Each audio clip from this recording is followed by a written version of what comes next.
یہ چاہتا ہے کہ کچھ تبدیلی رہے، ایک طرح کے روٹین، ایک طرح کے معاملات سے یہ بور ہو جاتا ہے، یہ اکتا جاتا ہے۔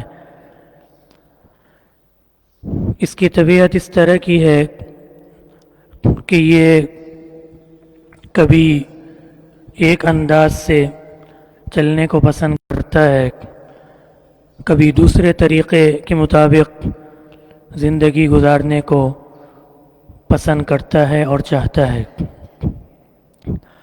عربی زبان کا ایک محاورہ ہے، کل جدید لذیذ، کہ ہر نئی چیز، ہر نئی بات وہ انسان کو اچھی لگتی ہے۔ مطلب وہی ہے کہ یہ ایک طرح کے نظام الاوقات سے، ایک طرح کے دن اور رات سے یہ بور ہو جاتا ہے، یہ چاہتا ہے کہ کچھ تبدیلی آئے، اور اس تبدیلی کی وجہ سے اس کی طبیعت میں پھر بشاشت آ جاتی ہے، یہ تازہ دم ہو کر اس نئے نظام کو اختیار کرتا ہے۔ اللہ رب العزت نے، جو کہ اس انسان کے خالق ہیں، جنہوں نے اس انسان کا یہ مزاج اس طرح کا بنایا ہے، انہوں نے اسی مزاج کی رعایت خوب رکھی ہے، اور ہم یہ دیکھتے ہیں کہ اللہ تبارک و تعالی نے ہمیں مختلف جو احکامات عطا فرمائے دین اسلام کی صورت میں، جو مبارک مذہب اور شریعت ہمیں عطا کی گئی، اس میں ہمیں یہ تنوع، یہ تبدیلی نظر آتی ہے۔ مثال کے طور پر عید کے ایام آتے ہیں، وہ دن عام دنوں کے مقابلے میں الگ حیثیت رکھتے ہیں۔ ان دنوں کے انتظار میں اور پھر خود عید کے دن میں انسان اپنے اندر ایک بشاشت محسوس کرتا ہے۔ فرض کیجئے اگر ہماری شریعت میں عید الفطر اور عید الاضحیٰ یہ دو عیدیں نہ ہوتیں تو ہم بور ہو جاتے، ایک طرح کے روٹین کو گزارتے گزارتے ہم اکتا جاتے، لیکن عید کے ایام رکھے گئے ہیں۔ حج کا موقع آتا ہے، حج کے دن وہ عام دنوں کے مقابلے میں الگ ہیں، وہ دن عام دنوں کی طرح نہیں ہیں۔ یہ بھی اسی لیے ہے کہ انسان شریعت کے احکامات پر پوری بشاشت کے ساتھ عمل کرے، یہ اکتاہٹ کا شکار نہ ہو۔ جمعے کا دن آج ہم اس دن میں جمع ہے، آپ کو معلوم ہے یہ عام دنوں کی طرح نہیں ہے، اس میں ہمارا روٹین تبدیل ہوتا ہے۔ پھر میں عرض کروں گا کہ فرض کیجئے اگر جمعے کا دن شریعت میں نہ ہوتا، آج کا دن بھی وہ دیگر دنوں کی طرح ہم گزارتے تو ہم اکتا جاتے۔ تو قدم قدم پر اللہ رب العزت نے ہمیں اتنا پیارا مذہب اور ایسا عظیم دین عطا فرمایا کہ جو ہمارے مزاج، ہماری طبیعت کے تقاضوں کی قدم قدم پر رعایت کرتا ہے، اور مقصد صرف یہ ہے کہ یہ میرے بندے پوری یکسوئی کے ساتھ، دل جمعی کے ساتھ، بشاشت کے ساتھ، توجہ کے ساتھ اس دین پر، اس کے احکامات پر عمل پیرا ہوں، وہ اکتاہٹ کے ساتھ، وہ دل کہیں ہے، دماغ کہیں ہے، اس کیفیت کے ساتھ شریعت کے احکامات کو لینے والے نہ ہوں۔ اسی طرح کی تبدیلیوں میں سے ایک تبدیلی وہ رمضان المبارک کے مہینے کی صورت میں ہے۔ آپ کو معلوم ہے کہ یہ مہینہ ہمارے بقیہ سال کے 11 مہینوں سے یکسر مختلف ہے، اور یہ اس کا مختلف ہونا شرعی اعتبار سے، دینی نقطہ نظر سے تو یقیناً ہے، لیکن جو ہمارا معاشرتی طریقہ ہے، جو ہمارا دن اور رات گزارنے کا نظام ہے، اس کے اعتبار سے بھی یہ مہینہ مکمل طور پر بقیہ مہینوں سے مختلف ہے۔ عام سال کے بقیہ 11 مہینوں میں ہم کس طرح اور کب کب صبح بیدار ہوتے ہیں اور رات کو کس طرح طویل رکعتوں میں اپنے اوقات کو صرف کرتے ہیں اور اپنا وقت گزارتے ہیں، ہمیں بقیہ 11 مہینوں میں کہیں یہ نظام نظر نہیں آتا۔ اللہ تبارک و تعالی نے انسان کی، اس کے مزاج کی یہاں بھی رعایت فرمائی اور یہ مہینہ عطا فرمایا جس میں بقیہ مہینوں کے مقابلے میں نظام تبدیل ہو جاتا ہے۔ صبح سویرے اٹھنا ہے، منہ اندھیرے سحری کھانی ہے اور روزہ رکھنا ہے، کئی گھنٹے وہ کھانا جو ابھی چند منٹ پہلے میرے لیے حلال تھا، جس کا کھانا میرے لیے گناہ کا باعث نہیں تھا، ایک حکم آیا اور چند سیکنڈ بعد وہی کھانا اب میرے لیے حرام ہے، حتیٰ کہ ایک ذرہ اس کا میں نہیں چکھ سکتا۔ وہ پانی، وہ شربت، وہ مشروب جو ابھی ذرا پہلے میرے لیے حلال تھا لیکن اب حرام ہے، اور یہ اپنے آپ کو روکنا یہ غروب آفتاب تک، مغرب کی اذان تک ہے۔ مغرب کی اذان ہوگی تو اجازت ہے کہ اب کھائیے، اب پیجیے، اور وہ جو ایک حکم آ چکا تھا کہ میری اپنی ملکیت میں موجود کھانا جس کے کھانے سے مجھے منع کر دیا گیا تھا، اب وہ پابندی ہٹا لی گئی کہ اب کھائیے، اب پیجیے۔ ایک اور حکم یہ ہے کہ رات کو اپنے اوقات میں سے کچھ وقت نکال کر باوجود دن بھر کی تھکاوٹ کے، باوجود طبیعت کے آمادہ نہ ہونے کے، تراویح پڑھنی ہے، طویل رکعتوں میں کھڑا ہونا ہے۔ تو یہ جو تبدیلی اس ماہ مبارک میں ہمیں نظر آتی ہے، اس تبدیلی کے نتیجے میں ہم اپنے اندر بشاشت محسوس کرتے ہیں، چونکہ پورے 11 مہینے کا ایک روٹین چلتا آ رہا ہے، اس روٹین کو بدل دیا گیا اس ایک مہینے کے لیے۔ اور جیسا کہ میں نے عرض کیا کہ انسان کا مزاج وہ ایک طرح کے نظام پر چلنے سے اکتا جاتا ہے، تو اس مبارک مہینے کے آنے سے اس اکتاہٹ کو دور کیا گیا۔